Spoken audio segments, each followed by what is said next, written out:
You want me to call him on the phone? No, Okay, y'all are live. it's good. What's that, Vernon? You're live. The sound is going out. Okay, so we're on, huh? Yep. Okay. Unless you Wait want until to Keith you're ready to gets start. What's that? Go ahead and start. Say again? I need to read the desk. I've got 127. We better wait until 1:30. Yeah. Mr. Donnelly. Commissioner Power. Go ahead. How are you, sir? Fine, thank you.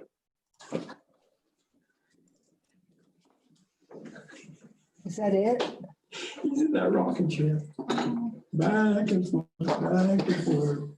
You could see him, huh? Like on Skype. We've got one person on the phone right now. Okay. And I've got my computer muted, but I still get a little feedback, so I'm like, Well, Skip promised me that he would get on there because he kept and he saying said he gave you his phone number, does it lap? Is it Yeah. 0021, is that his phone number? 2128. Oh, not on then. So you have Donnelly, Mullen, Robert, but I don't know who that is, and then Robert. 0021. Who? Robert is first name. Oh, You can see.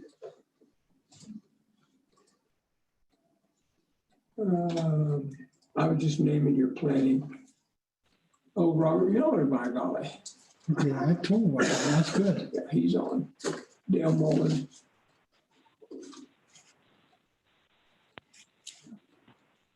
And 3270, you said, or no? No, 2128. Okay. Yeah, he's on 2128. Okay.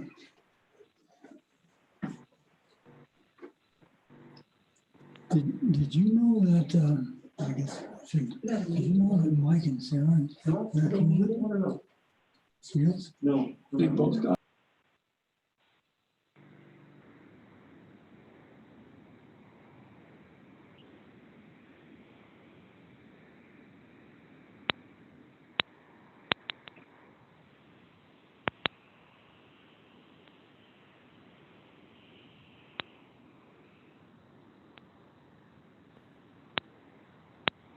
Hello? Hello? Oh, this is Brenda Bossy. Now I can hear something.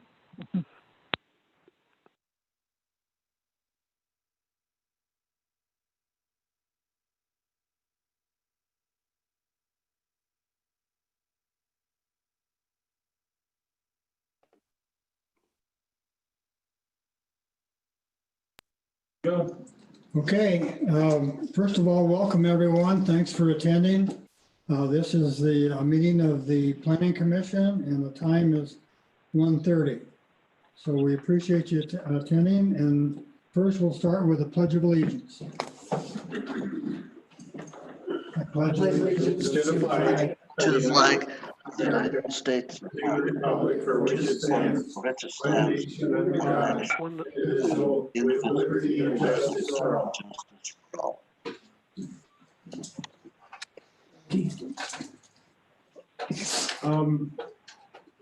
Okay, the purpose of this meeting I is, need to, hold on one second. I need you to announce to everybody needs to stay muted unless they're speaking because something's coming through that's not supposed to be coming through. Because people keep on unmuting themselves. Everyone, please mute yourself for a moment, please. You know, you're gonna have trouble now, Skip. No, Skip might not be able he's to. not meeting currently. Now he is. Everybody is now. No, one more. LB, whoever that is. So you might ask LB. John Johnston. Okay, John, if you'll just mute yourself and everyone else that for a moment, that'll be great. Let me look here and see.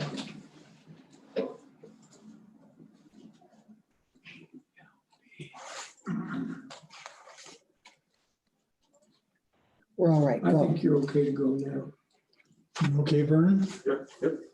Okay, again, welcome everyone. We've had the Pledge of Allegiance, and the purpose of this meeting, and this is the second of two meetings. We had a PC meeting last night on the same subject. And the purpose is to review the latest draft of the amended resolution. And in the interest of time, we're not going to do any other business except for focus on that. We're not going to do minutes, and we're not going to do the planning and zoning report. The first thing I need to do is find out attendance of the planning commission members. So I'll go through and see who is attending. Bill, are you there? Bill Donnelly? Yes, I am. All right. And I'm unmuted, so I'll stay that way. All right. Patrick Lynch is not available. Mike Shields, are you on? He's not on. Dale Mullen, are you on? I am on. Thanks, Dale. Daryl, are you on? He was hoping to get off the mountaintop, so. Okay, Daryl's not there. Okay, Keith is not here, but I anticipate he will be here shortly. And then, As he walks. oh, this is getting to be routine, Keith. Okay, Gotta we keep on your toes. yeah, you do. Okay, we have Keith. And so we have a couple seats we can fill.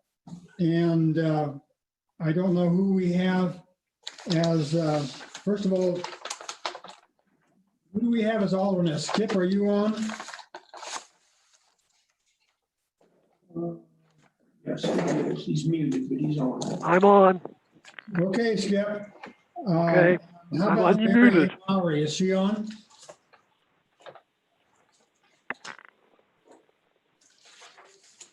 Okay, we don't hear from Mary, so I'm going to ask Skip to assume one of the positions on the planning commission. And that gives us 5 members on the planning commission, so we have a quorum. And are there any representatives from the BZA in attendance? I know John Johnson, you're here, right, John?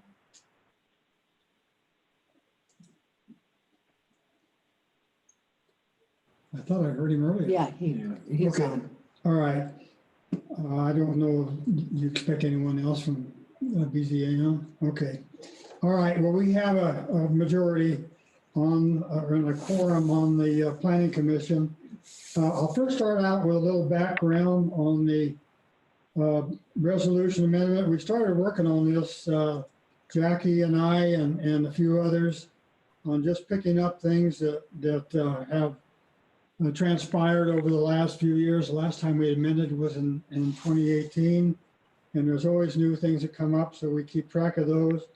We started work on that at the beginning of the year in 2020, and then I can't remember exactly when it was, but at a meeting in Wetmore, the Board of County Commissioners requested that the Planning Commission address the issue of STRs, and so then we've been pretty aggressively working on this amendment. Since that time, we had 2 workshops in August, 2 public meetings in September, another workshop in October, and then of course we had the meeting last night.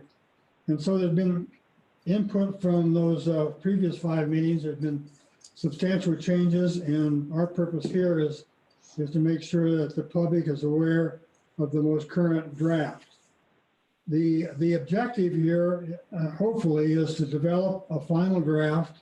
And of course, that's contingent on what adjustments we make based on input in these last 2 meetings that we can send to the commissioners as a recommendation from the Planning Commission.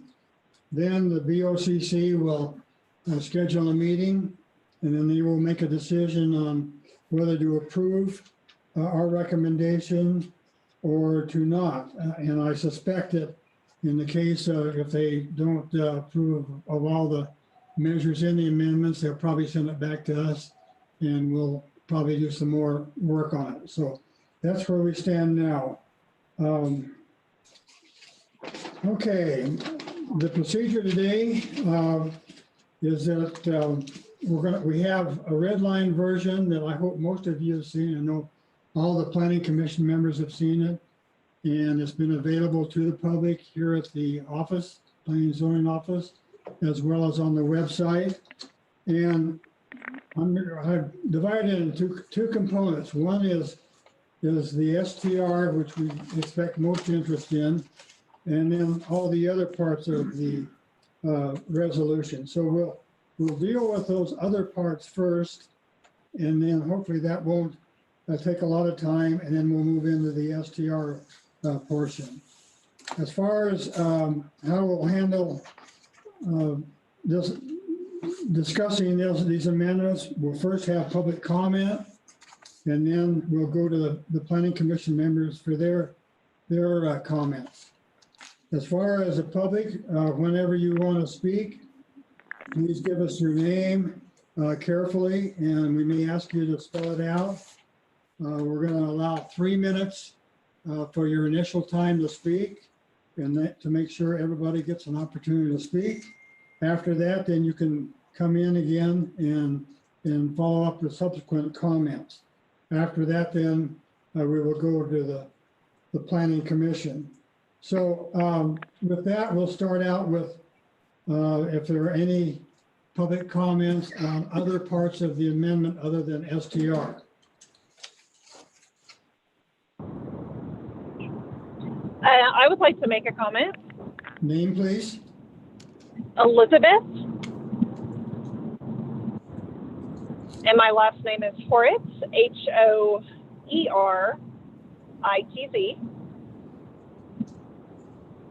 Okay, and Elizabeth, your comment?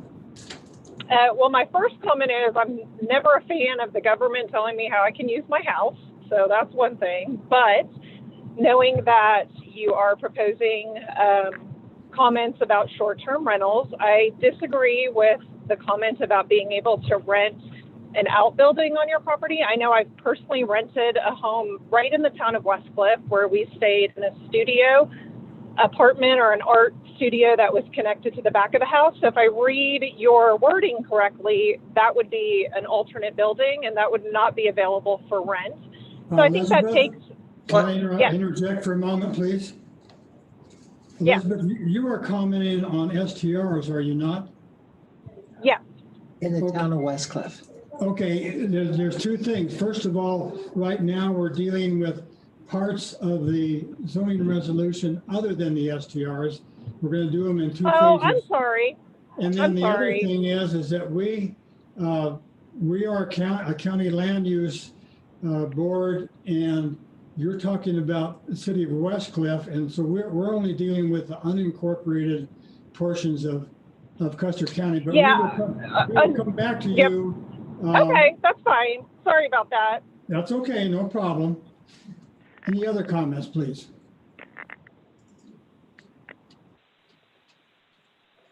If not, then I'm going to ask planning commission members if they have any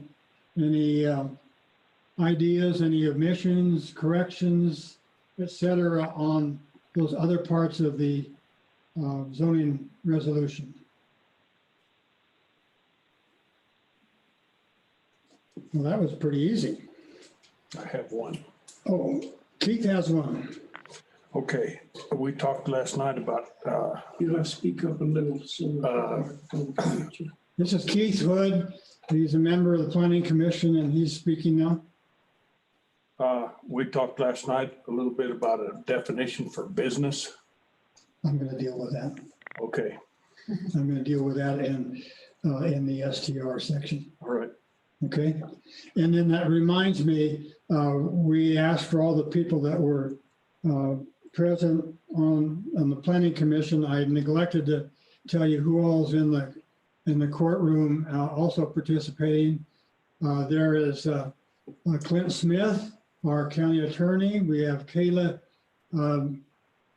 Kitchen, who's the assistant in Planning and Zoning Office. We have Tina. And Tina is the new assistant for the BOCC. Is that correct, Tina? and we have Commissioner Tom Flower, and we have Jackie Hobby, who is the Director of Planning and Zoning, and then myself. So that's all the people that are participating.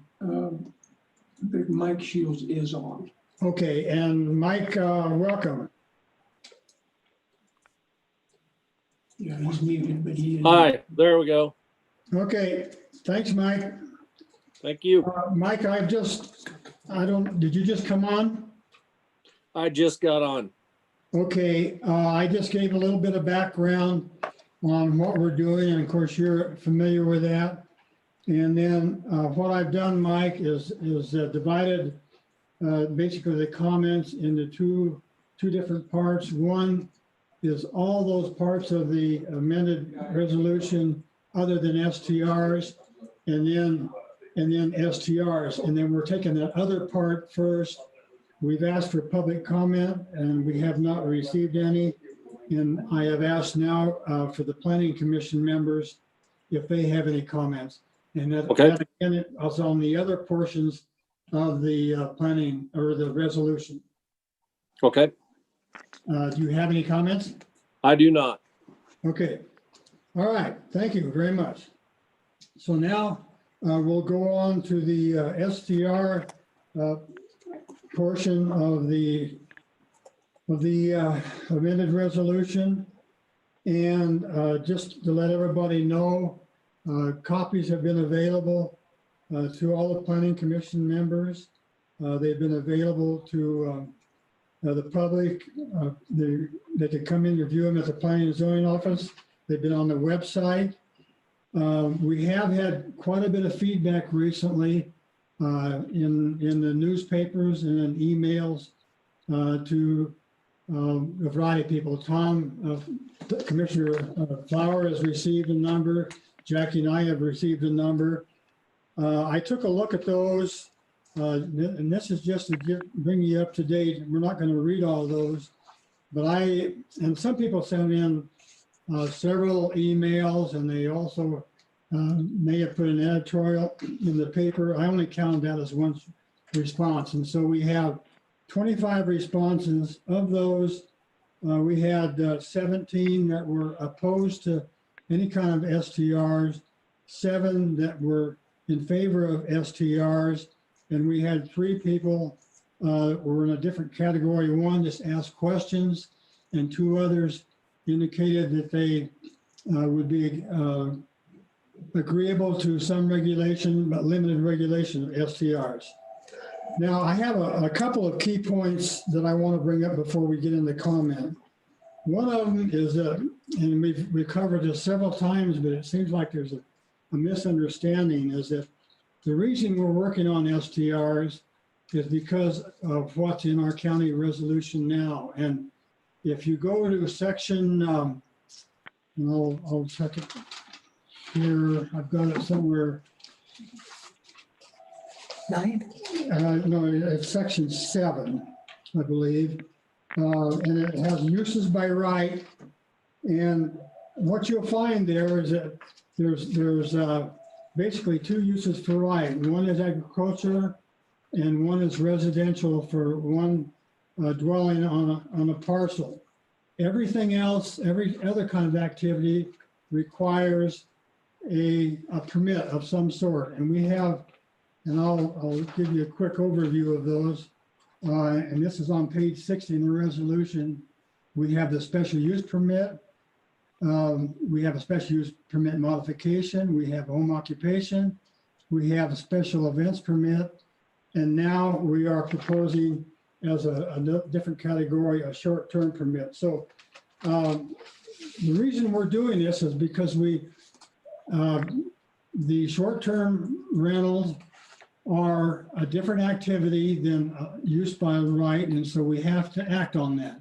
And that's what we're trying to do now. So I encourage you to read, I'm pretty sure, isn't it section 7? Yes. Yeah, section 7. So you understand exactly where we're coming from. Now, having said that, yeah, section 7, page 54. We've done some talking when we're in this process of STRs And the issue of whether an STR is a business or not has come up several times. And we consider an STR a business, but we haven't stated that.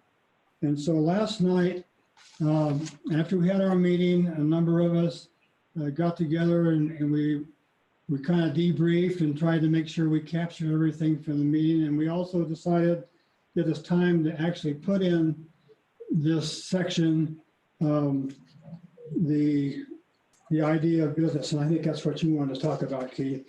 And so if you will look on, well, you folks may not have it, but on section 10, short-term rental permit, we start out right now just saying a short-term rental permit is required for renting, et cetera.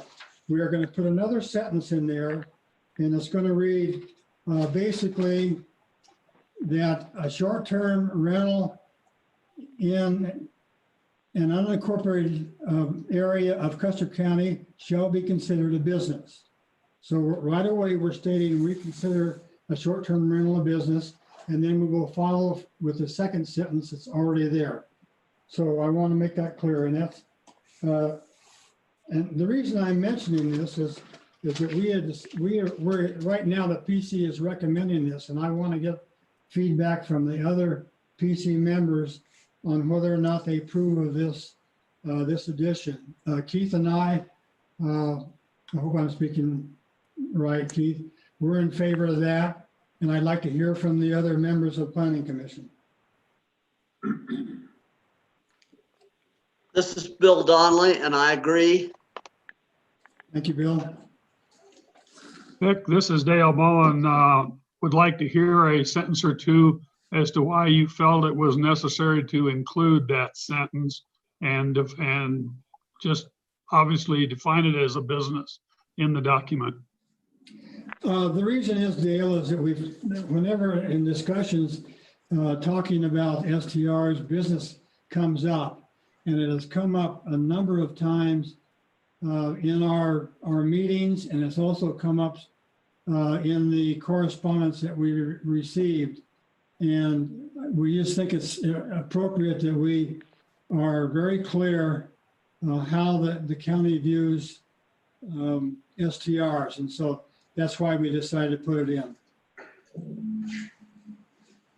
And by having, Vic, and by having it there, that definition by itself could not be used to exclude use by right. I'm not sure I follow you on that, Dale. Well, you earlier said that you had, going back to section 7 under uses by right, there's a number of things that have already been approved by the commissioners that are allowed within Custer County in our area, agriculture, residential, under residential. There's a number of items that have previously been approved. And what we're doing here is considering adding the STR permit under that, which by definition would then allow short-term rentals to occur. Is my interpretation correct? I think you're right. We are not adding STRs as a use by right. We are adding STRs as in that category of uses that are outside of use by right. Is that your understanding? That's my understanding, and with that, I'm in line with Bill Donnelly. I agree with it. Thank you, Dale, and I appreciate. I should have been more clear. And then going along with that, we do not have a definition for business, which we need. And I've looked up. I've got 3 of them here. I don't know whether you want to go over them now or whether you want to wait until we make these final changes in the draft. Anybody? Well, first of all, I haven't heard from Mike. Mike, are you in agreement or not agreement? I'm in agreement. And is Daryl still there? We never had Daryl. I thought we did have Daryl. No. He couldn't get it. He's not on. Skip. Okay, Skip. and then Skip. I'm in agreement. Okay, so we'll move ahead with that. I'll just read you one of them that I looked up several different definitions. The one that I think might be good, it's from Merriam-Webster Dictionary, and it states, the activity of making, buying, or selling goods or providing services in exchange for money. And then there's a couple other ones that are they're all very similar. So I don't know whether we want, my suggestion is that we later on, maybe by email, we go over and decide how we want it, or maybe some of you independently want to come up with a definition for business, but definitely we need a definition for Was business. that your definition last night? No. Pardon? I was asking Keith what his definition was. Well, the only thing that I would add for money is also in exchange for goods or services. Well, it says Keith had a question, in exchange for money, and you want our goods and services to add to that in exchange for money? It already says buying or selling goods or providing services. Yeah, that's what I thought it In covered. exchange for, well, but it does talk about just money. It could be just a swap without any money changing hands. Well, and some of these other definitions, they don't use the word money, they use the word profit. For example, here's one. This is a modern definition from Google. It says the production, distribution, and sale of goods and services for profit. And I'll just go ahead and read the other one. This is it's called a simple definition. Organize efforts and activities to produce and sell goods and services for profit. So those are, and there may be others. So should we put that on hold and just get an agreement that we're going to come up with a definition? Yeah, that's fine. Yes. Okay, that sounds good. All right, so we've covered the use by right to businesses. Another thing that seems to be confusing is when you're applying for a permit, our practice here in the county is that the applicant is the owner of the property. That's who applies for the permit, and that's who is accountable for the permit. And so the owner can appoint a representative to represent them in any meetings that when the application is being considered and in other circumstances, but it's the owner who holds the permit and not any other entity. Owner of record. Is the owner of record. And then the other thing that is confusing, but we've been consistent, and this is what we typically do with SUPs, is what we just talked about. The owner is the applicant. The other thing is that when a permit is issued, that permit goes with the owner and not the land, which means if that property is sold, then the new owner, if the new owner is indicated in continuing activity or a similar activity, they have to go in for a new application. And so we want to make very clear on that. The third key point I want to mention is that, and I mentioned it last night, is that, and again, contingent on approval by the BOCC, that we want to have a grace period for people that are currently operating STRs. And we haven't come up with a time period yet, but we're certainly we do not want the STR owners that are currently operating to have to shut down. And we understand you're making bookings, so we'll try to work with you on that. One suggestion that was put forth last night is that we might do it in segments and say that there would be a certain group, probably alphabetically, that would that we would ask to apply, and then within a certain time period, and then go to the next group, and so on. So, but we certainly don't want to impinge on your operations that are currently in existence. And Jackie, do you want to say anything more about that? No, I think I'm fine. Okay. And then finally, we are considering the concept of density. In other words, putting caps on the number of STRs that will be in the county. And I want to make sure you understand right up front that those caps will not in the reduction of any of those STRs that are operating now. The intent is to make sure that all that are currently in operation will still continue and provide for a limited growth. We haven't come up with precise numbers yet. We will be working with you on that.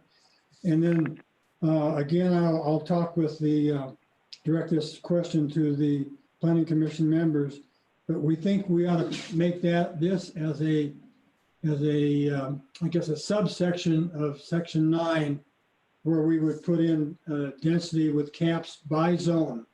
So does any any of the Planning Commission members have any thoughts on that? This is Bill Donnelly. I agree with that. And the only other thing that I would say is, you said this is not going to prohibit any of the current SDRs from operating, but you also need to realize that they will have to all meet the same requirements as the new SDRs. Yeah, we understand that, Bill.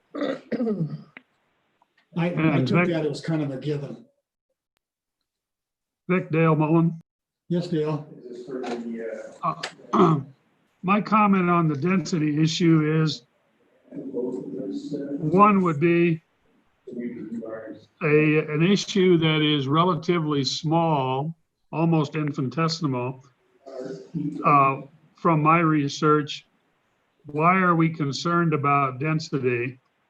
And I think Charlie Ellison is on here, and I had asked him the magnitude of the issue in the county of STRs, because we put a cap on an issue that doesn't need to be capped. I'm just kind of wondering why we're doing it. Charlie, if you're there, give me an input, if you would, on the size of the county or the number of STRs, and a little background to kind of paint the picture of how many of those live in our county area. I haven't done the research on who owns them. So what I do have is just an aggregation from an independent data source of the listed properties on, somebody's got their. Well, thank you, Charlie. And you can, Charlie, I'm sure you probably want to comment during the public comment period. Yeah, I was just responding to Dale. Yeah, and I appreciate that, Charlie. Dale, there's, as you know, we are a land use county, and we are focused on keeping minimal densities to maintain the values we have. And it's just like everything else, there's only a limit to so much. And these STRs, I think there's probably over 70 now. There's an awful lot of them, and it has a potential for having substantial impact. A single one, not so, but incrementally, that could be the problem. And this doesn't mean if we put a density in there, that's not carved in stone. Once we start getting information and finding out the distribution and the numbers, then certainly we can amend the resolution to accommodate that. But we feel that there's a need to address the issue of caps at this point. I understand. And my last question is, who's going to determine the density? We will. Jackie is going, once we start the application process, Jackie will be taking that information. And then we will get all the planning commission, we'll try to collectively get as much information as we can. So we'll do it as a board, as a PC board. Okay. Thank you, Dale. Those are good questions. Those are all the key comments that I wanted to include as a prelude to a public comment. So unless there's anything else from the PC members on those key points, we'll go into a public comment on the STRs. Vic, Yes. do you want to me to read the addition that I put into section B 910-2B4? There was on some of the what I consider minor changes. I hadn't introduced those as key points, but since you brought it up, I will mention it. An issue that came up last night was the item. I think it's number something 5. It's under, it's 910-2B5, and it require, wait a minute, no, that's not right. It's number 4. It's on page 70, and it deals with a responsible agent being basically being available 24/7, and phone service related to that. And there was a concern that there may be some areas that are off of the grid and people cannot readily do that. And so Bill is concerned about that. And Bill, you and I had talked about that previously. So I asked Bill to come up with a new version of that. And here's what Bill put in. 24-hour telephone service must be available to the occupants in case of an emergency. This may be landline, cell phone, satellite phone, or voice over internet protocol. And it needs to be verified during the site tour, needs to be inserted in 9.10.2.B.4.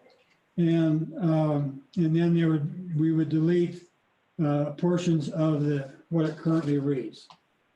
Does that adequately cover it, Bill? Yes. Also, that would automatically make a site tour of the applicant's property mandatory and take out if required. Yeah, I took that out. Jackie has already done that. Okay.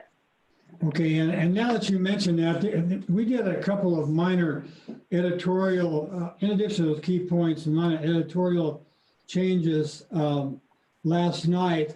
But another one that I probably should put forth now is the idea of a fire mitigation and evacuation plan. I don't know about fire mitigation, but I think we ought to consider there being a fire evacuation plan for an STR, just because many of the STRs are in forested habitat, and we're all aware of, we're in a drought right now, and we're all aware of the concerns, and we've seen them on the TV and heard about on the news of fire. And since most of these STR people are new, will not know the county very well, that might be something that's serious to consider. Okay, I don't think I have anything else. Thanks, Bill, for that. And now we'll go to public comment for STRs.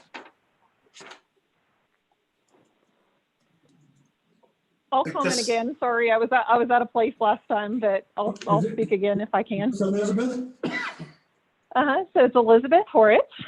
Okay, and again, remember, Liz, we're No. I understand. I was just using that as an example. So if that situation were in the county, that renter would not be able to rent that auxiliary space. So I definitely don't agree with that. I think a lot of people will be able to rent a second space on their property, whether it's a bunkhouse, a garage apartment, a studio, what have you, just because of the nature of your architecture and your structures in your area. So I just want to make note that I disagree with that. I also, you said your attorney was in the room. I highly recommend you research, because I think nationally, short-term rentals are not widely considered a business. So I don't think that's accurate. And I think if you say you're going to rent your house to someone for 32 days, that's not a business. But if you're going to rent your house to someone for 29 days, then that's a business. That doesn't make sense to me between a short-term renter or somebody who's there longer than 30 days. A renter is a renter. And so, again, I just think nationally, most short-term rentals are not qualified and considered as businesses. And I think that would limit, that could also limit Thank you, neighborhoods. Elizabeth, let me answer the questions. Okay, do you have a short-term rental currently in Custer County? Yes, ma'am. Have you read our zoning resolution? Yes, ma'am. Do you know that you are in a land use county? Yes, ma'am. And there's only 3 of them. I'm Jackie. You don't have to keep saying yes, ma'am. There's only 3 of them in the United States. So whatever you do beyond agricultural and one dwelling, you have to get a special use variance to do it, not variance, permit to do it. So this is tied along with our zoning resolution that has been in effect since 1972. No bunkhouses are allowed in anything less than 35 acres. And they are not even allowed to have kitchens in it. Now, if you have a well that's pre-1972, you can have a bunkhouse, but we don't allow a second dwelling, so we don't allow kitchens. So anything less than 35 acres, you're not allowed to have a bunkhouse. Unless you have a well that was before 1972? Yes, and it is permitted for that use. Got it. And so that's any outbuilding whatsoever. That's not connected to the main house. So we don't allow anyone to live in accessory structures. And an outbuilding is an accessory structure. Mm-hmm. Yeah, I guess I'll have to research my property because I just don't know. Yeah, it definitely has an outbuilding with a kitchen and with a facility, but I don't know the history. Yes, and if that's the case, then there better be a permit in the file stating that you got a bunkhouse and that it's not a shed permit, that someone turned into a bunkhouse illegally.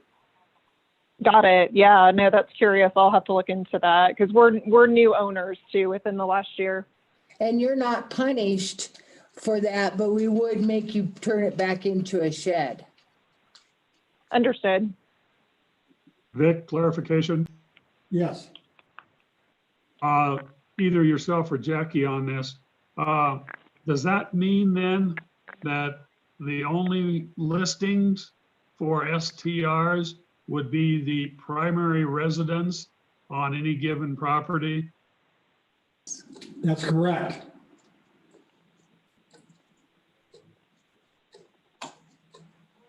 Thank you, Dale.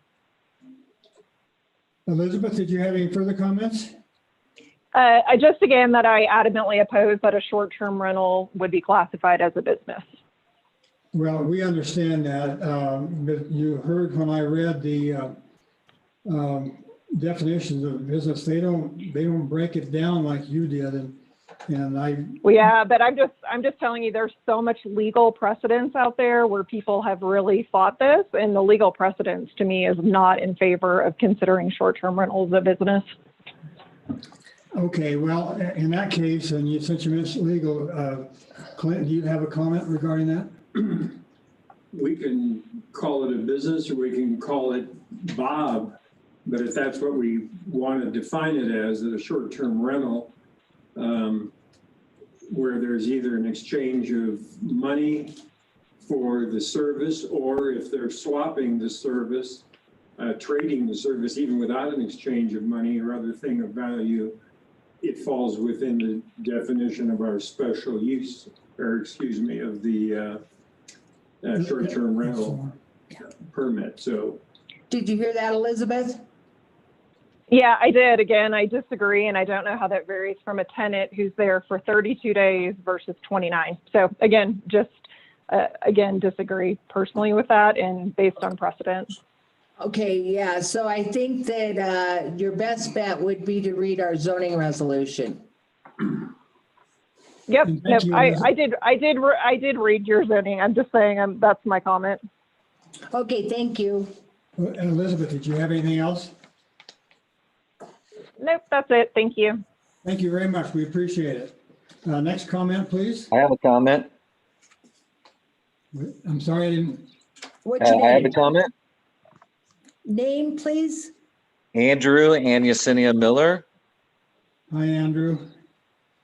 I Hello. just got an email from you just a little while back. Yes, sir. Okay, go ahead, Andrew. Okay, I just read a statement here.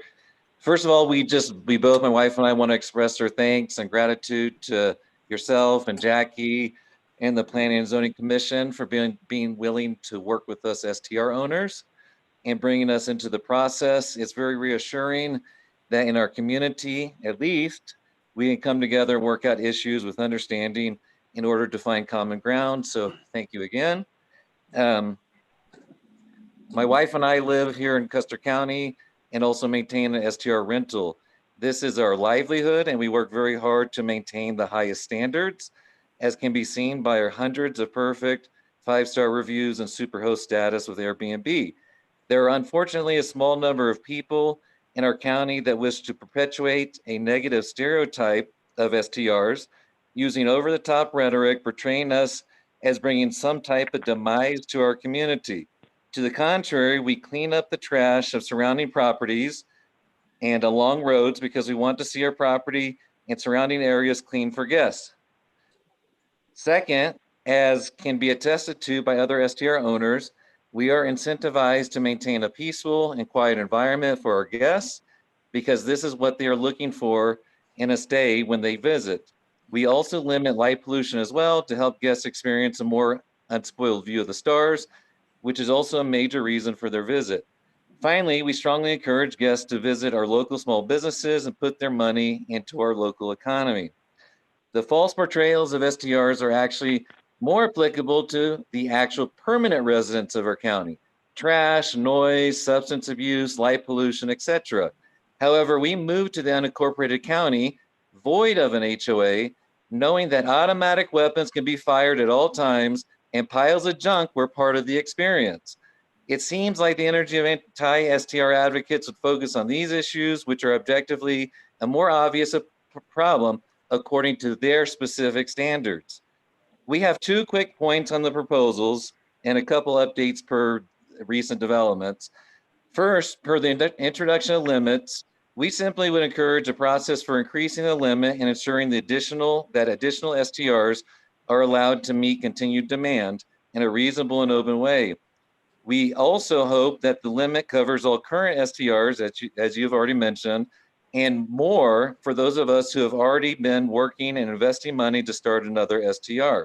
Furthermore, additional STRs do not change density in any zone aside from what is already allowed and regulated per county guidelines. Second, as somebody with a graduate degree in economic development, I can clearly state that the process for permit approval is overly bureaucratic and absolutely inefficient, bringing a big government styled review process to a county not usually in favor of such a process for government functions. It is essentially a 3-phase process that has no clear time limit for approval and could drag on for many weeks.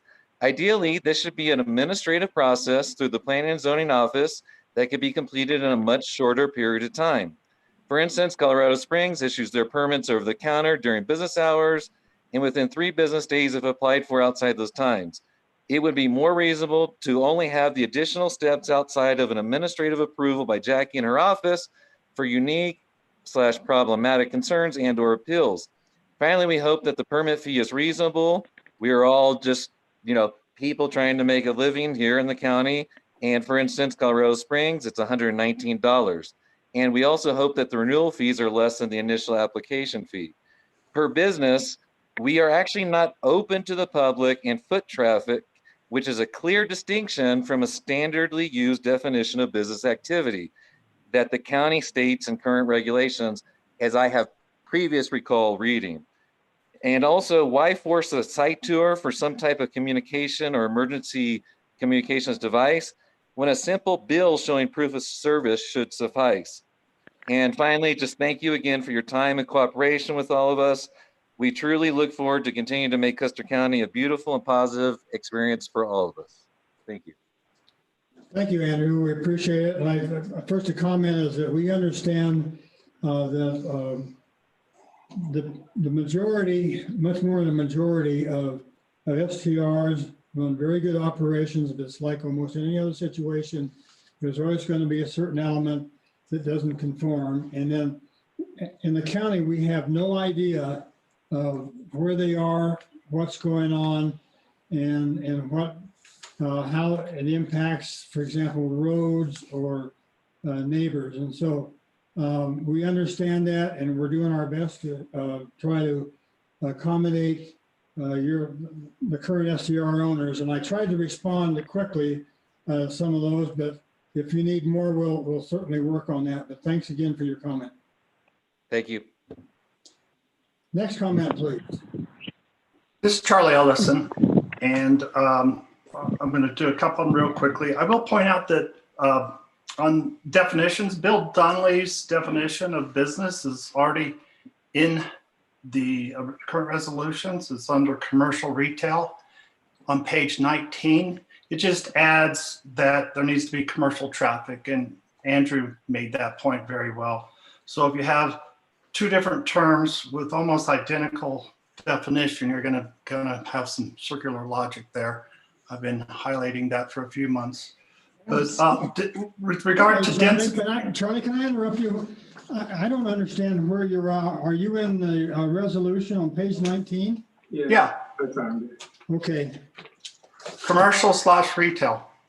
It's the first phrase of what Bill said, plus. It's not under business, it's commercial/retail. Okay, and that's not Bill Donnelly's. That's, oh. And it doesn't say business. One of your commissioners. Okay, and as Clint points out, it doesn't directly address business, which is, as you well know, has come up very frequently in our discussions.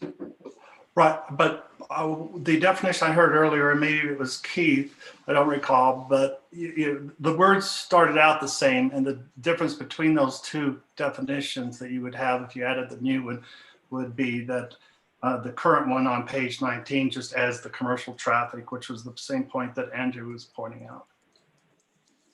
So okay, you guys, resolve that, and you've got a wonderful county attorney, so I'll leave it to these people. I don't want to move all my time complimenting the staff. Relative to densities, because I had several since the last meeting and this meeting inquiries on that, and people know I subscribe to data on STRs, I summarized that today, and you've got that information. I'm sure you'll pass it around. Main point I want to drill into is the applicant, the way you define that. I just want to give you some background, and maybe we can figure out an administrative way to accommodate this. But I've invested as much as $20,000 and hundreds of hours taking what I would call kind of an abandoned or orphan property and making it into short-term rental, where I then get a multi-year commitment or lease. So I have legal possession of that with a lease. And I've had another example I had recently in the county where the owners changed. And if that took me back to zero, I had to cease operation. It would really kill the real estate transaction, because part of the evaluation process is, hey, this is how many days I could be here. This is the revenue I can get from my share of revenue. So it would really put a wrinkle. Maybe that's the intention. I just want you to be aware that it could really impact real estate deals, and it would certainly kill that revenue in my property if I had to cease in that case. A lot of people think that the owners are real involved in many of my cases. They hardly ever come into town, and I just handle it, and I take over the maintenance and, in 2 or 3 times a day and that sort of thing. And they're really not very involved. I liken it to, and as I've indicated, they're kind of like a liquor license where if the owner of the building changes, it doesn't mean you start all over and decide to go back and apply for a new license. So that's all. Charlie, we appreciate it, and I did get that information just before I left for this meeting. I already have that in possession as Jackie, so we'll consider this and we'll keep you posted. Next comment, please. I'd like to comment, this is Debbie Adams. I would like to comment that short-term rentals are more of a benefit to the well-being of a community than a second home that sits empty for months on end. How does an empty home benefit the community aside from property taxes? Visitors who rent out short-term rentals contribute greatly to the economy and vitality of this community. As the general population of Custer County is on the elderly side with the median age of 57, it's the influx of visitors that help sustain our local businesses and contribute to our vitality. I believe most visitors come here because of the serenity and beauty that prevails in the Wet Mountain Valley, not to party as argued by the naysayers. We should be proud and grateful that there are property owners who have invested in Custer County by opening up their home to give visitors an opportunity for a unique experience of a slower pace of life, to breathe in fresh mountain air, to be in awe of the scenery by day and the magnificence of the Milky Way by night. The Wet Mountain Valley is truly very special and unique, and we all want to preserve that. I would like to encourage the Planning Commission to focus on the benefits that short-term rentals contribute to the community, as I believe there is much more positive good than there is negative harm in short-term rental properties. Thank you for listening. Thank you, Debbie. And by the way, you texted me just before I left and were concerned about whether your phone would come through clear, and it came through loud and clear. So it worked very well, and we appreciate your comments. Thank you. Next comment. I have a comment. And your name? Octavia Benson. Is that B-E-N-S-O-N? Correct. And the first name again? Octavia, O-C-T-A-V-I-A. Okay, thank you. Go ahead. My comment is in support of putting limits on the short-term rentals because we need to take care of our own. People who live here cannot find anywhere to rent. People who want to stay here and raise their family, there's nowhere to live. And the few rentals there are so extraordinarily priced because of supply and demand. So I agree with these people who want to invest in our valley by redoing homes, but rent them long term so that people who want to stay here can stay here. We have kids graduating high school who can't live in their hometown because they can't afford it. And Okay, thank you very much. Did you have any more, or is that it? That's it. Thank you very much. We appreciate your outlook there. Thank you. I would like to make a comment. And the name? Robert Miller. Hi, Robert. Hello. I am finding this process, I believe, a little bit wasteful, and I don't see the value. if we are going to add another category to our resolution, which is what this is effectively doing, why go through the permitting process, etc.? I'm opposed to just blanket allowing another style of business, because that simply opens the door. 2 years from now, we've got 25 mini golf courses. So are we going to create another category, mini golf courses, and they'll be allowed by right? That's in essence what this is doing. Further, I don't see the value of short-term rental, and the lady that just spoke was very correct. You can't rent anything, so we're forcing entry-level labor to live outside of the county and drive here. And that's not an economic model that's of value to anybody. And if we insist on the short-term rentals, then I'd like us to really focus on the thought process that we don't allow them in zones 1 and 2, because that's our heaviest agricultural zone. But I'm really opposed. This whole path is just, it's not making logical sense. Thank you. Thank you, Robert. We appreciate it. Next comment.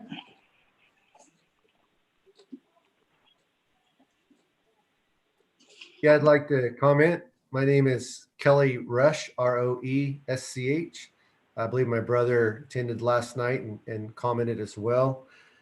A couple things. If you do determine to put a cap on the number of short-term rentals, I would like to see a priority if there's a waiting list given to a property that had an existing short-term rental agreement or a permit that would sell.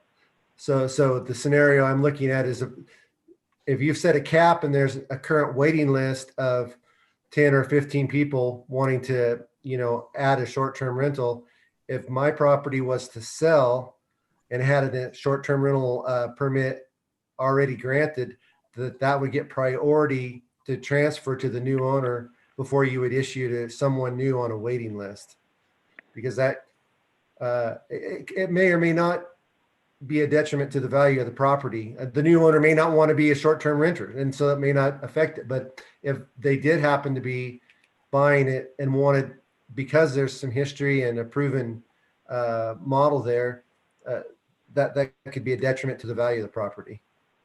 So kind of an unintended consequence is what I see. And I would also comment that I would agree with the previous statement that if we could display a phone bill, an active phone bill for a landline, that to me seems a lot less cumbersome than a home visit, a required home visit, as long as we can document that there's communications available. Let's keep this simple. And I would also, as some of the previous commenters have said, appreciate you allowing those of us with short-term rentals to comment, and I appreciate your time and attention to dealing with this matter. It's you're not given much appreciation for that, I'm sure. So thank you. Thank you, Kelly. Yeah, those are good comments. We appreciate them. Next comment, please. Hi, my name is Katerina Sky. Can you hear me? And last name is spelled? S-K-Y. That's pretty easy. Yes. Go ahead, Katerina. Your comment, please. Hi, first, thank you for you all working on this. I appreciate it. I was at some of the workshops and made some comments then, so I won't repeat those. I do see as a 3-year resident to Custer County, and at first having been a part-time, Airbnb person and continuing to do that when I'm out of town. I've only had incredible guests except once, and they're not allowed to come back. I ditto all the benefits to the county. I understand some people that have concerns. The one concern about renting to locals, I just want to add that a lot of us that do have the Airbnb, the short-term rentals, I couldn't rent my home. Most people, my home would be bigger than somebody could afford. And what I'm saying is that whether I rent, my house would be empty, most likely, then because the mortgage is too big. So for me to, I couldn't rent it out for the price, so to speak, that somebody that they were mentioning, a low-income family, could probably afford. Plus, then I would not be able to use my house either. And I'm now planning to be here more full-time. So I think in terms.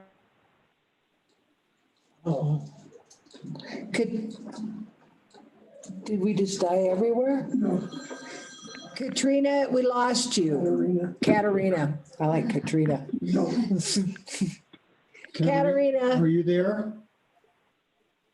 She's all locked up. So that's my comment on that. Okay, Katarina, we missed, you went out for a moment. Oh, I'm sorry. Yeah, we got most of it. We missed about, I would say, what, 20 seconds or 10 seconds of what you were, the last part of what you were saying? Was it in regards to the? Well, you said you plan on being here longer. Okay, let me try that again. Yeah, no, so for people that have second homes or their first home and they rent it part-time to STRs, I couldn't very likely not rent my house to a low income or lower income resident in the county, because I don't think they could afford my mortgage, so to speak, to help me with that. Plus, then I couldn't use my house. So if the county, if there's not enough rental for those types of people, I think it's something the county needs to address, and can't really be, what I'm trying to say is you can't rely on my house to cover, people that don't have enough income. Then the county really needs to look at possibly adding housing for people like that. Because a long-term rental, I doubt that somebody in the county here is going to be able to pay $2,500 to $2,700 for my place that's working, maybe at a retail store, at a dollar store. So in terms of the person that made the comment that the STRs are clogging up people renting places, that may be true in a very small place, but for the most part, I think it's a separate issue that the county would have to look at to support those people that are trying to live and work here in the county. And, I employ people, I give jobs to people here, and I try to pay them. That's part of the VRBO. There's a question in Airbnb and VRBO where they ask, do you pay the people that work with you, do you pay them a living wage? Which I do. I pay for almost every service at least $20 an hour when I have, for instance, a cleaner coming in, or, obviously plumbing and chimney cleaners have different fees. So I just wanted to comment on that lady that is concerned about housing shortage. And then I have a question. Okay. If you have more than 35 acres, so we have 40 acres, are we allowed to have a bunkhouse on more than 35 acres? If you apply for it and it's approved, but your bunkhouse has to have a septic system that is sized for it, and there's no kitchen in a bunkhouse. Uh-huh. And a bunkhouse can't be used as an STR. Yeah, and a bunkhouse cannot be rented as an STR. Okay. All right. Thank you for clarifying that, and thank you for everything you're doing.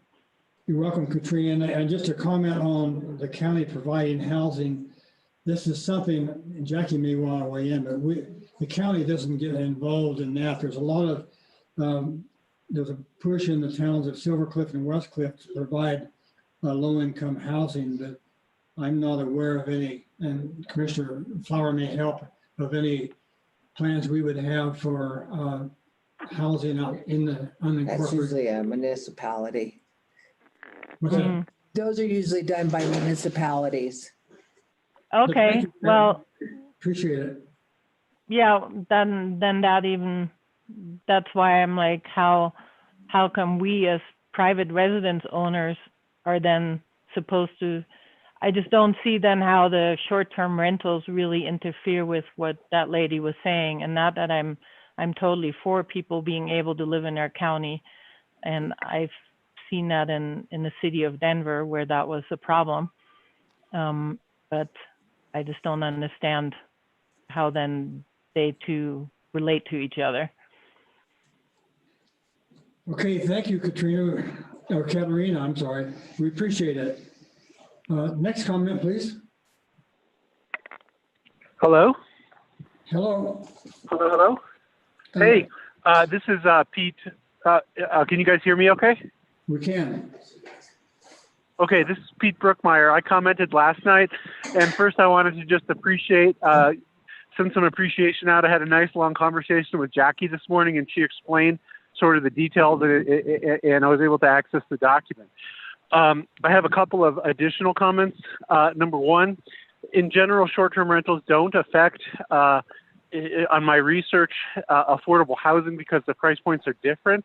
My wife's an urban planner, and her thoughts are for affordable housing, the best way you do this is a public-private partnership where you incentivize development of low-income housing as part of other developments. And my wife would be happy to act as a no-cost consultant to the county if that's desired.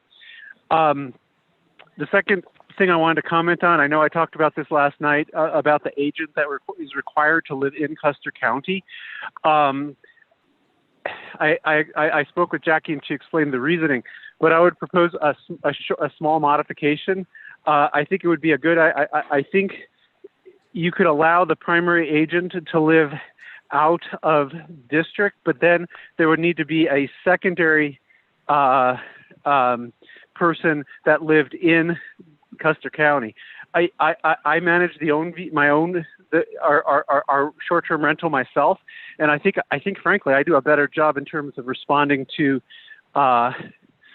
issues than any of the ones I've ever stated. Obviously, I'm biased, but if you allow somebody that lives an hour and a half away to be the primary agent, but have a backup that lives in Custer County, I think that would be a good solution, and I hope you guys would consider that.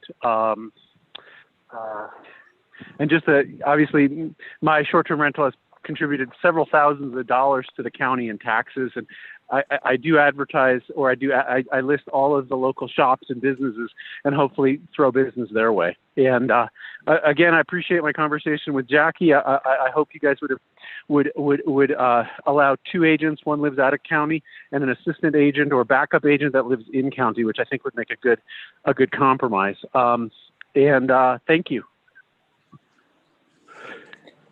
Bye-bye. Thank you, Pete. We appreciate it, and we will, your idea of a second person, we will discuss it. Thank you.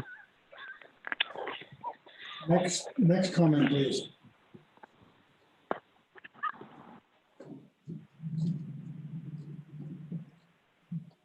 Anybody else want to comment? Yeah, this is Doug Bear. Hi, Doug. Hi, Vic, how are you doing? You're doing good. Good. Thank you for attending. Oh, you're welcome. Now with the business status, will that change our property taxes? No. Okay, great, thank you. Okay, you heard Jackie's response? Yeah, yes, I did. Now with the phone issue, we don't actually have a landline, but we do have the, have internet where, most smartphones will work off that. That's that point. Yeah, that'll be fine. And the state of Colorado does not allow JD, who's the tax assessor, value your property at the commercial rate. It will stay at their residential rate as 7.2.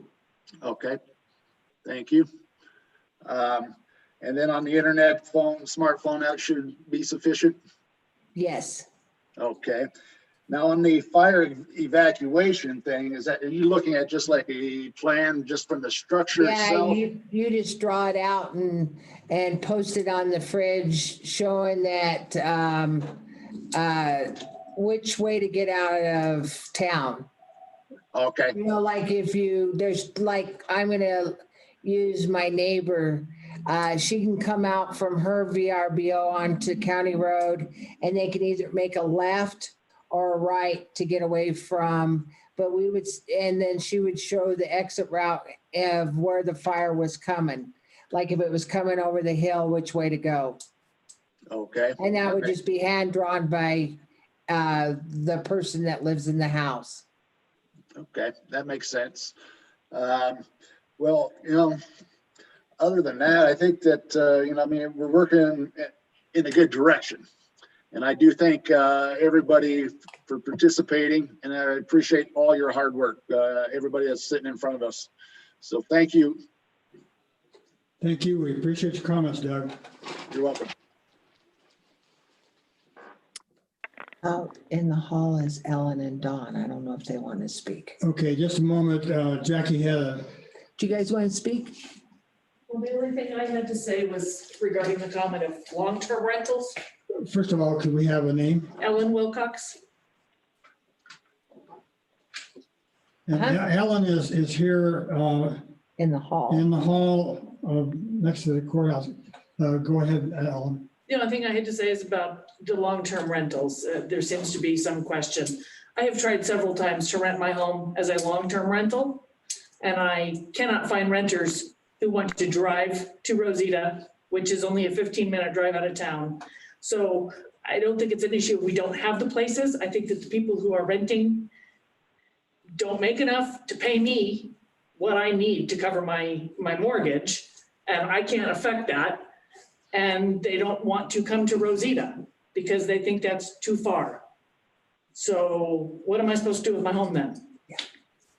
So I'm not arguing with anybody. I'm just giving my point of view as a landlord who has tried to rent. And we understand that. Yeah. Okay, super. Okay, thanks, Ellen. We appreciate it. Hey, I had commented earlier, Elizabeth Wirtz, about the business and just reading through my HOA as well as. Yeah. Elizabeth? Yeah, I just wanted to say that if you classify this as a business, which again, most legal precedents of residing in a place, eating, sleeping is residential, I would be in violation of my HOA. Okay. We understand that, but as Clinton mentioned, there's a need, I think, because we talk about so much to define where our position in the county, and that's the position that we've taken. Okay, yeah, I think I'm just going to email some of the legal court cases I'm reading where they've got previous precedents. Thank you. I have a laptop. Okay, and Clinton. Yeah, because I just purchased a home the last year. I would have never bought it if I would have been defined as a business.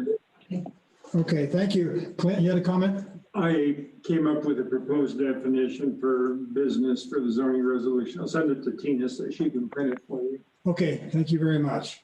And thank you, Elizabeth. Hi, I have a comment. Name? Bianca Trenker. Bianca. Yeah, just last name, please. Trenker. Okay. So I just wanted to add some clarity after sitting here for a couple of minutes and thinking about it, if it'd be worth it to weigh in or not, on the who needs to manage the any STRs. And I just wanted to kind of throw in a second vote for the fact of an owner attached to an STR, the investment on a quality level of a reaction to any problem at all is going to be much higher. When, something happens it's a direct result in a drastic way if it's not resolved. And the reason this is of interest to me is to maintain a problem-free or mostly problem-free STR experience in town or throughout the county.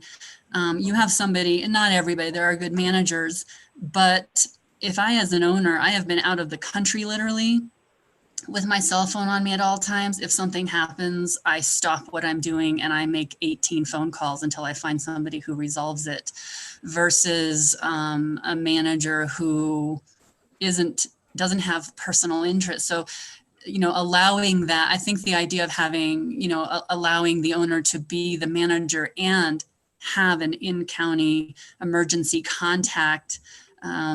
I just wanted to throw in a supporting comment of that, because I feel that one of the main interests of this county is to keep vacation rentals as well run. And I think if you start having managers taking over properties, even when I was still renting apartments, it was always an awful experience when I had to call a management company to handle a problem versus an owner who would get on it right away. Bianca, you don't have to have an agent. This is only for property owners that own homes out and own a short-term rental here and live in Colorado Springs. We want them to list a neighbor or someone responsible in case there's an emergency, like a fire coming over the mountain. Oh, okay. So that we can get someone at that house as soon as possible to tell these short-term rental people how to get out of there, because I've gone to a lot of places and don't know how to get out. Okay, I was misunderstanding then, because I thought off of last night's and today's, maybe I'm just sleepy. Okay, but, so you don't have to have one.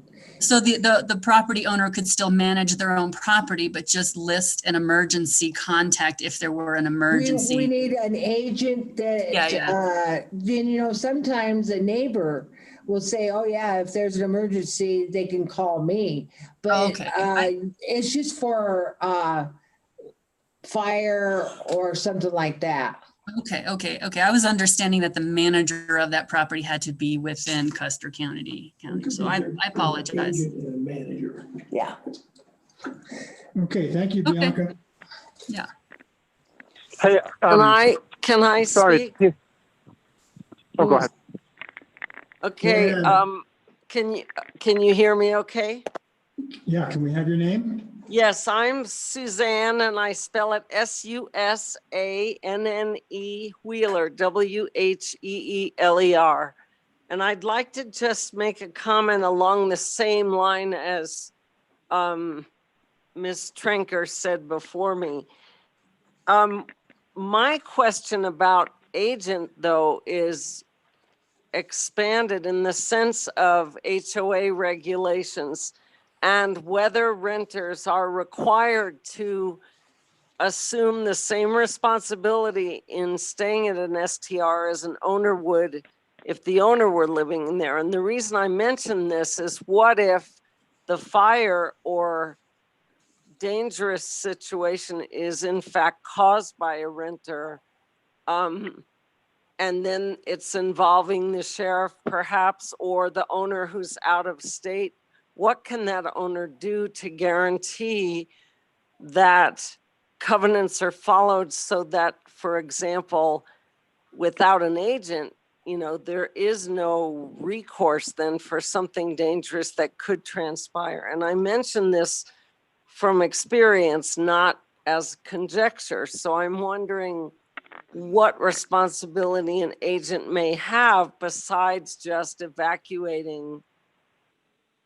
I just think if an owner's not there and there's something that is a dangerous infraction that has occurred based on behavior by a renter not understanding covenants of a community, what is your response in that situation? Are you, not to get into the weeds, but are you comparing this to a situation that happened in Quinta Verde a couple weeks ago? Well, it's not a comparison issue, more it's a sense of how do we keep our renters updated on rules and regulations? I know if you buy a property, you have to sign something that you've read covenants. Along those same lines, could there be some Well, if the vehicle- permit, yes, ma'am, the permit process also has what we call the good neighbor. And it tells the rules and important phone numbers to call to see if there's a fire ban going on. And we explain about our road systems and stuff like that. So if I lived in an HOA and the covenants would probably take care of it. And it's my understanding that the last infraction that happened at a VRBO, that people were actually fined by the HOA $5,000. So that seems like a pretty good way to take care of it. Well, and perhaps within the permit process, there could be an actual sentence that reads familiarity with covenant regulations or something like No, that. ma'am, we don't, as a county, we don't enforce covenants. That is up to the individual HOA. Right, I understand that. I'm just looking for, as one gentleman mentioned, good renters. You know, it's tough to know how they will behave or what they might adhere to, but if we're all in this together, I think maybe perhaps just having our VRBO people understand this, that, you know, it's good to look a little bit at the background of our renters or have them sign between the renter and the owner of the property some Yeah, so kind of. we'll have that covered in our short-term rental permit and a lot of the. That's great. Yeah, so I think we got you covered, but thank you. That's great. Thanks so much. Appreciate it. Thank you, Suzanne. Do we have another comment?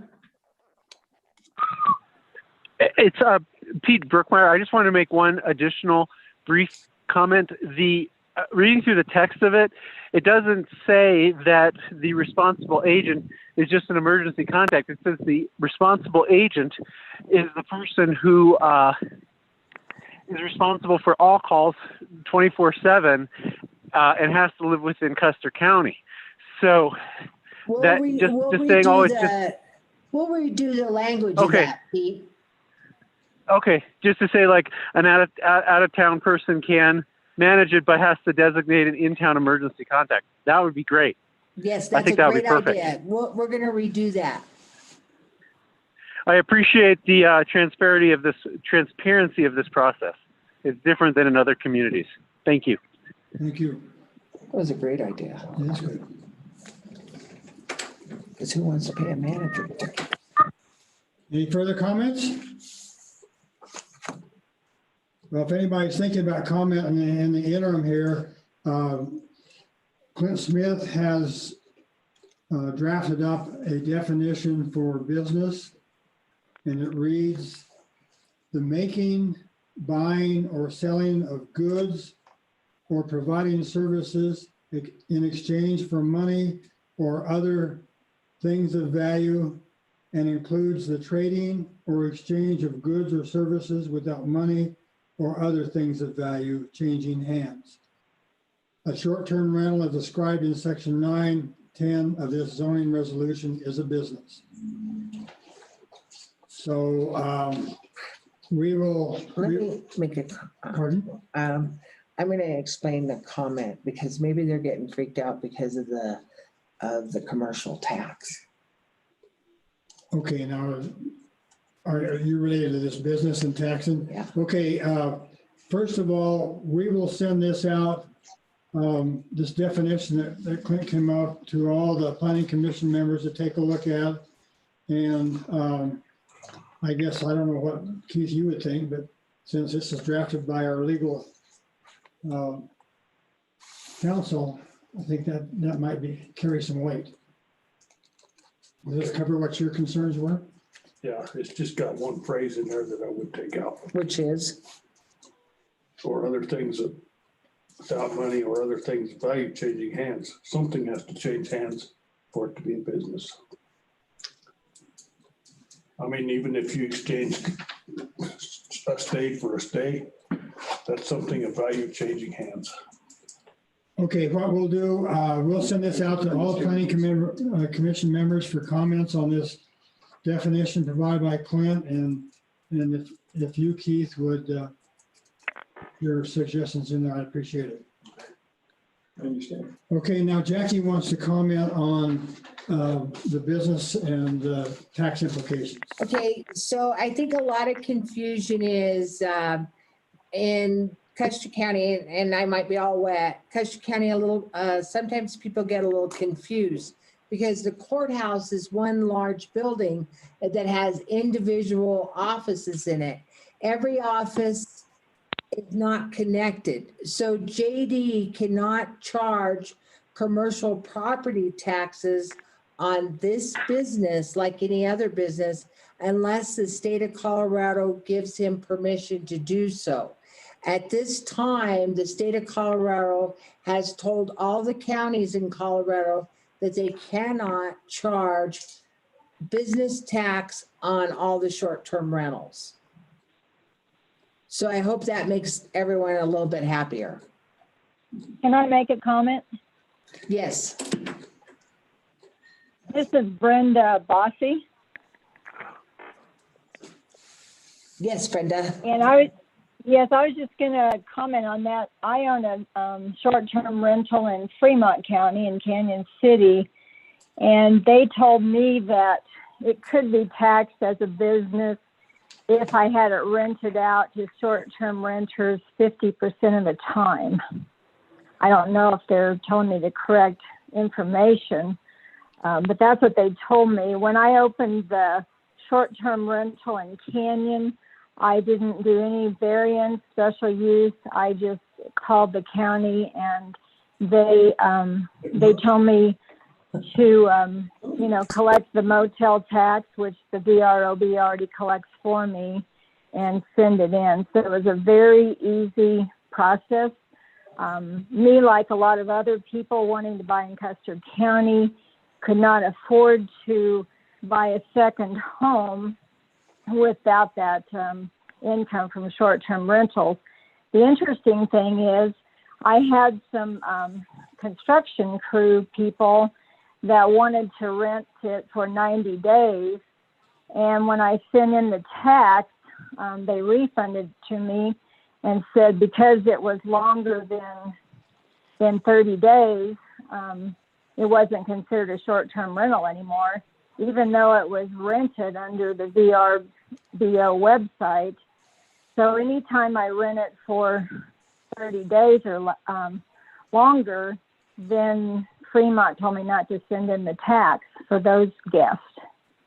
So I have the same question for Elizabeth, where why are my other rentals, I've had rentals in Custer County for a lot of years, why are those different than not considered a business when, the other short-term rentals are? It's confusing to me that I can rent something for 31 days and not pay a hotel motel tax, but if it's 2 days less or whatever, then it's not a business, it's a rental. So that is kind of confusing to me. I would have to agree with her. Yeah, do you still have property in Custer County? Yes. That you I do. rent? No, I don't have any rentals in Custer County anymore, but I have. And they were rented for, a year, and then we were on month to month. But, if I wanted to buy another rental in Custer County, or one of my customers did, and they rented it for a 30-day period, then that wouldn't be considered an STR. Is that correct? Correct. Okay. I just wanted clarification. I wanted to say, just as a realtor, and I totally respect the zoning and everything they're trying to do to make everything safe. I have had 3 potential buyers that backed out of their purchases on homes, and to the demise of the sellers who wanted to sell it, just because of the, potential of stricter regulations in Custer County. Especially on the STRs, because they were going to buy them for second homes. Many of the buyers want to buy these as second homes for a few years, and then they want to convert it to their permanent residence when they retire. That's what we did in Fremont County. We wanted to secure something in a market where there's limited inventory, but we couldn't afford to make the payments on both of them unless we did the short-term rental until we retire and, become full-time owners. So a good majority of my customers, that's what they want to do. They plan on being full-time here, but they want to secure a property now for their enjoyment for a while, and rent it out for a while as a short-term rental. And then the problem with renting it full-time for people from Texas, Kansas, Missouri is then you can't use it. That's why I made mine in Canyon City as a short-term rental, because we want to use it. We want to be able to come when we want to book it for ourselves. So that's just my take on it, and I appreciate you letting me give my opinion. I also had a question regarding businesses definition. Would that include people that are holding garage sales all the time and exchanging goods and services? Would they have to get a special use permit? No, not unless they run a yard sale like a business, like the Spotted Pig. And if the Spotted Pig was in the county, then they would have to get either a special event permit to run it for 3 consecutive times, or a special use permit. Okay. All right. Thank you. Thank you, Brenda. That was it, wasn't it? The Spotted Pig? Yeah. Could I add, this is Charlie, could I add one more comment? And part of it just builds upon what Brenda was talking about. And is that all right? Sure.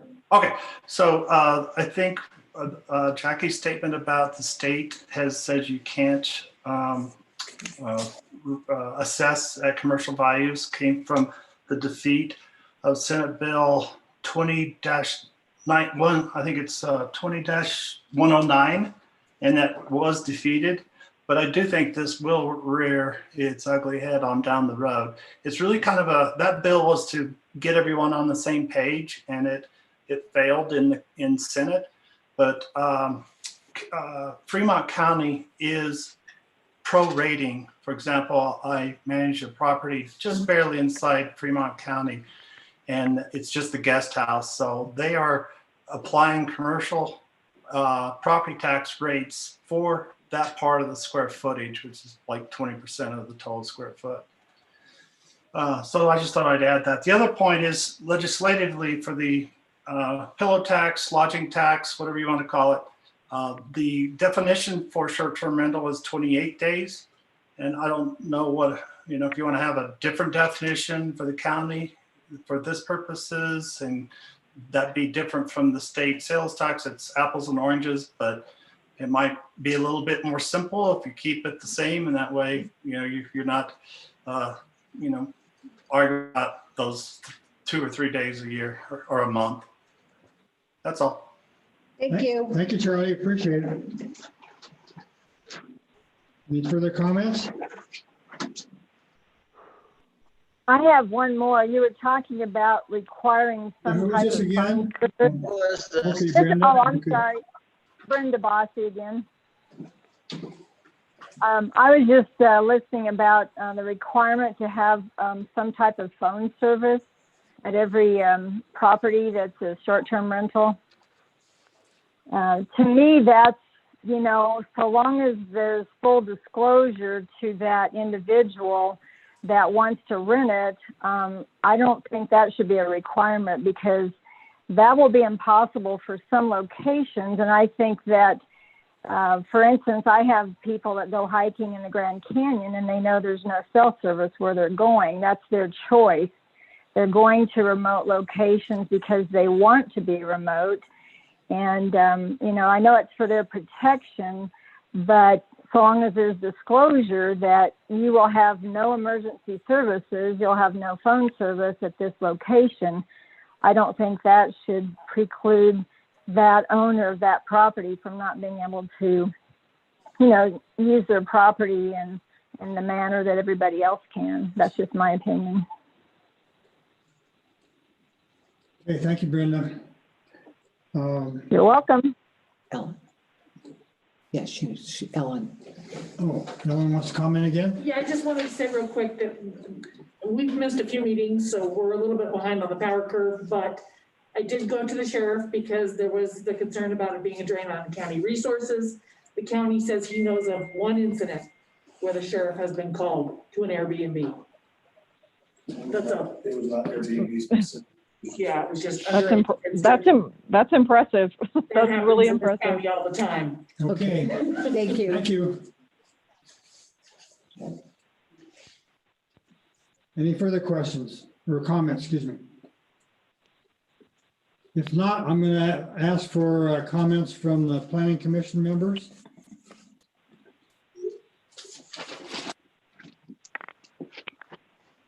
Vic, this is Mullen here. One quick question to you. What is the anticipated activity on this issue at the conclusion of today's meeting? It's a good question, Dale. And my thinking is that if there was not a lot of substantial changes that we could vote on the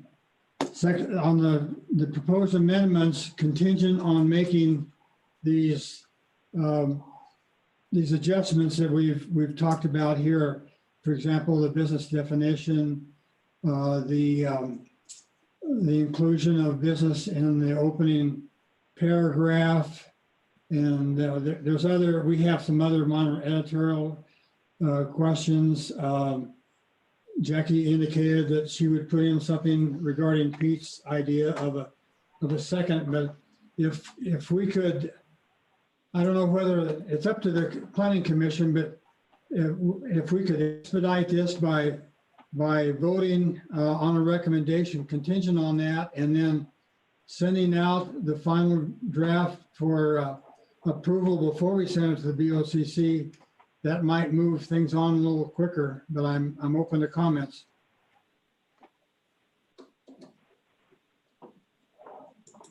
Okay, thank you on that. Let me just make 2 or 3 comments. I find these meetings extremely interesting as I listen intently to the input from the people involved, particularly the people that live in the world of STRs, and they're really the only ones that truly understand. I also come from a world where I try to avoid unintended consequences. And that's how I've been listening to this, and I've read the document. And I guess I'll just, as a seated member on the commission, I'll just take 2 or 3 minutes here and run down a grocery list of notes that I made. Number 1, I think that there's no doubt in my mind, as a decades-long member of the Planning Commission who's listened to a lot of issues, that the short-term rental issue does need some type of county oversight. So I have no problem with that, and I would support that. And I think the permit process is the way to go, and I'm glad we moved away from the SUP. The second issue that I noted was I still struggle with why this issue has to have individual case application approval at the BOCC level. This almost seems like a commodity issue, that once it was set up and policies were around it, the planning and zoning office should be able to handle it. So I'm really opposed to making this such that everything has to be approved by the BOCC on a one-by-one basis. The next thing has to do with the application process. The one thing we've learned during this pandemic is a lot of face-to-face meetings that we used to do don't have to be done. And it requires that an applicant for a STR must come into the planning and zoning office and have a meeting there with the director of planning and zoning and a member of the planning commission. I struggle with that a little bit, why we must bring a volunteer into a meeting with a potential applicant for an STR. The cap issue I've already commented on, so I'm not going to comment on that again. The other issue has to do with the proximity issue, and I listened to the gentleman from Colorado Springs last evening when he pointed out that he manages his STR here in Custer County, and he does so remotely from Colorado Springs. I thought that was totally appropriate, and the idea that a property manager has to live within Custer County is illogical in my mind, because everything that needs to be done is going to be done by the use of communications to talk to whomever they need to talk to. So whether the initiator of those calls are in the Springs or in Wetmore really doesn't make any difference. So I would be hesitant to restrict somebody that manages the property to live within Custer County. Who is the applicant was my next comment. And I heard from Jackie that the property owner is the only applicant for an STR. It's not to be an agent, such as an agent company that manages 10 or 50 STRs in the county. The STR permit goes to the property owner, and then they deal with the other people, is how I heard it. And I'm okay with that, even though it startled me when I saw it. The communications issue, I think we need to be careful on that. I understand why it was brought up and put in there. I would be careful with using the word telephone. We don't live in the world of telephone anymore. We live in the world of communications. And so whether it be an internet connection, or whether it be a landline connection, or whether it be a satellite connection, they're all equal. So we need to be careful about how that's worded so that it doesn't get misinterpreted. And let's see, I still struggle with the word business being added. I think it's setting us up for unintended consequences right from the get-go. I do live in an active HOA. I'm not in the STR business, so it has no impact on me. But when I heard other people mention that they live in HOAs where there is a specific clause in their bylaws or covenants that says you will not operate a business in the HOA or in your home, and we now blatantly put the word business in there. So if they do an STR, they are knowingly agreeing that they're running a business, which could get them in trouble. So thank you for listening to my input, and I just don't think we're ready to send this to the BOCC yet. Okay, thank you, Dale. Other planning commission members? John Johnston, may I make a comment? Sure, John. In regards to what Dale just said, along with Pete Brookmeyer, I'm in the real estate profession, and I have been in Europe. And if I can get to the internet or a phone, I can conduct business. If I have a plumbing issue, I've got long-term rentals. If I've got a plumbing issue or an electrical issue or a refrigerator that quits, I'm not going to go handle it myself. I'm going to call a plumber, electrician, or an appliance guy. So I don't know that I agree with having to live in the county or to be that accessible, that yes, someone should be accessible 24/7, but I can be in Europe and resolve issues that are on my long-term rentals. That's my comment. Yeah, and we agreed to reformat that whole section because it's not about an appliance going bad. It's not about a window being cracked. It's about someone getting to your property to tell the people that are renting it, there's a fire and you've got to evacuate. It's 2 miles away. Isn't that what emergency services would do? The fire department or sheriff's office or volunteer? No, we can't take that chance. That spring fire out here moved so quickly that there wasn't enough people to warn the other people. Okay, I accept. Okay. Thank you. Okay, what I'm going to do now, Dale has already expressed his opinion. I'm going to go to each of the planning commission members and basically ask the question, are we ready to vote on this contingent on putting in these changes we've talked about, or should we wait? And if we do wait, then I would suggest that we could work on most of these and then probably handle it by email, I would suspect, or by a Zoom meeting. Well, let's just vote on it, see if we trust them to make the changes, and we'll send it on. Well, that's the question I'm going to ask them, whether they trust us or not. So we've already heard from Dale. Mike, what's your preference? Well, my preference would be to get some changes made that we can look at and then vote on it. That just seems cleaner to me. I'm willing for about anything, Vic, but some of the stuff that, like the wording of the definition of business, so on and so forth. We trust you guys to add whatever you need to or take away whatever you need to because of discussion. But my personal preference would be to make a cleaner vote than just today. Okay, thank you, Mike. Skip, what's your preference?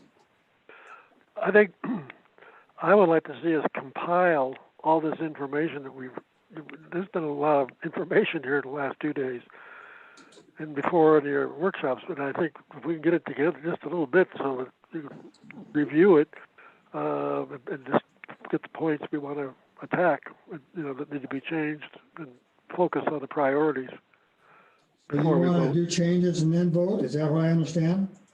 Do what?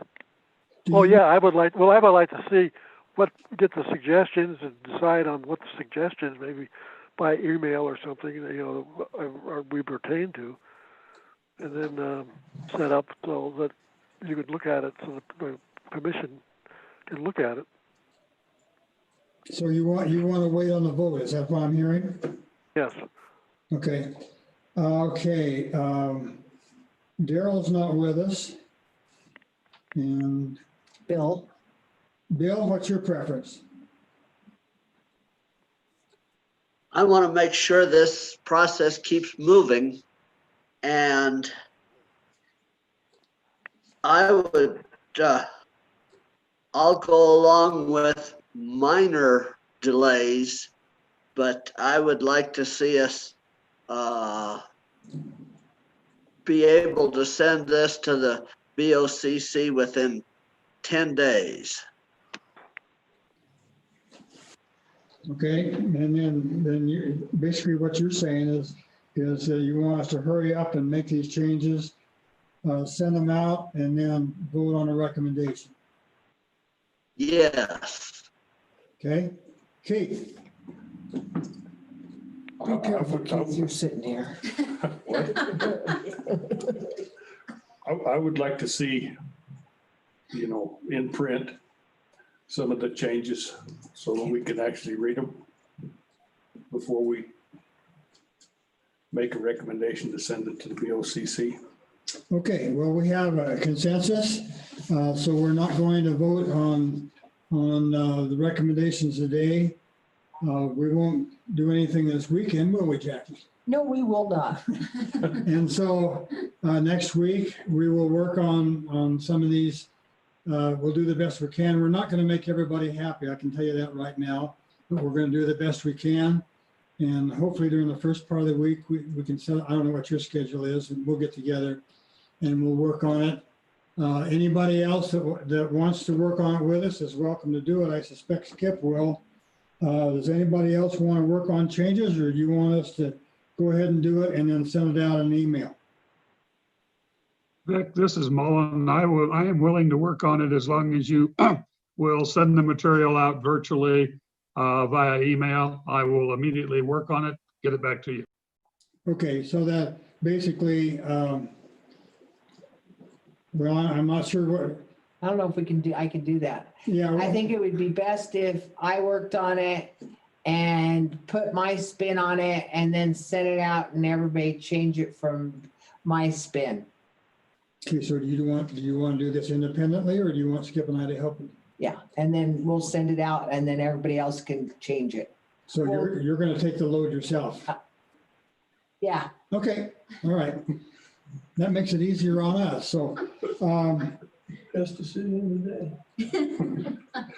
Pardon? Best decision of the day. Yeah, it was a good decision. Okay, if we have no. Vic, could I ask a question, Vic? Yeah. Is Commissioner Flowers still there? Yes, he is. I was just wondering if, hopefully we pray against it, but if we go to a red deal, red whatever it is on the COVID problem, and things go back to where, terribly, do we stop any of these people coming in to the STRs, or do they still go on? Well, I've got some rentals. We've had some rentals in another state, and we got notice last time that they didn't allow any people from out of the county to come in, so you couldn't do the rentals. Right, and those, if in fact the county's moved back to the red level, I would guess there's going to be a good chance the governor will direct Colorado Department of Health and Environment to instruct counties to shut down short-term rentals.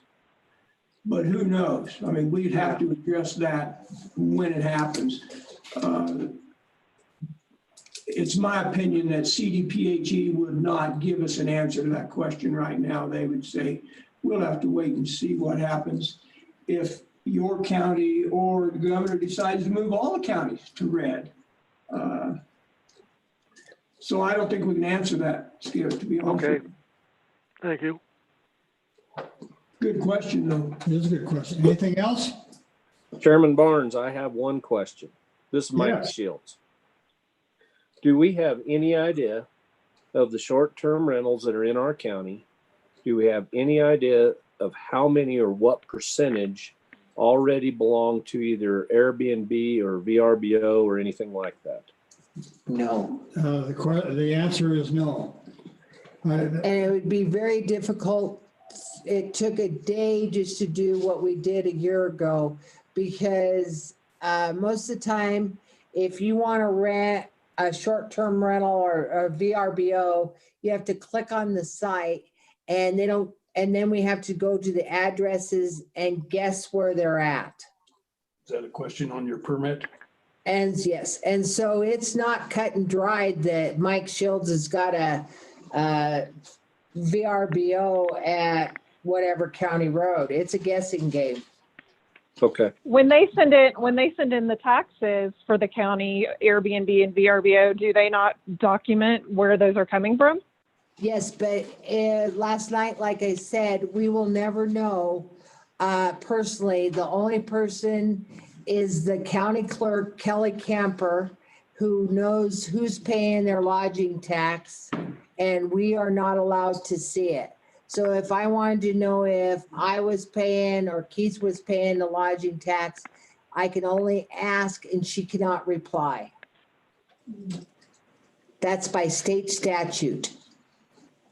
And the only thing I can add to your question, Mike, and this is based on information I've received from Jackie as well as Charlie, is that there's somewhere around 70, we think, operating in the county now. Is that correct?